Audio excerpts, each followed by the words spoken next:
નમસ્કાર મિત્રો, અમારી ચેનલમાં તમારું સ્વાગત છે। કેન્દ્ર સરકારે આધાર કાર્ડ અંગે એક મોટો નિર્ણય લીધો છે। બાળક અને કિશોર માટે નવી નોંધણી અને બાયોમેટ્રિક અપડેટ માટે હવે કોઈ પણ ફી લેવામાં આવશે નહીં। હાલમાં આ સુવિધા માટે 50 રૂપિયા વસૂલવામાં આવતા હતા, તો આ નિયમમાં હવે 5 થી 7 અને 15 થી 17 વર્ષના વયના જોકે મિત્રો બાળકોને આવરી લેવામાં આવશે, જેનો લાભ હવે મોટી વસ્તીને મળશે।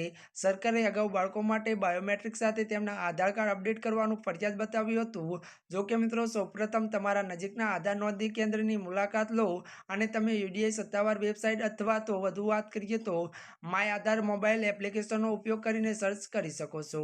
કેન્દ્રમાંથી આધાર નોંધણી અને અપડેટ ફોર્મ મેળવો અને તેને ભરો।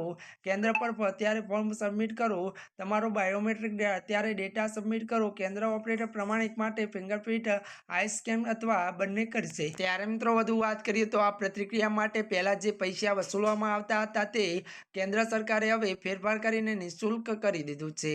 ત્યારે મિત્રો આજના માટે બસ આટલું જ। અમારી ચેનલમાં નવા હોય તો અમારી ચેનલને મિત્રો તમે લાઈક, શેર અને સબસ્ક્રાઈબ કરી દેજો। ધન્યવાદ।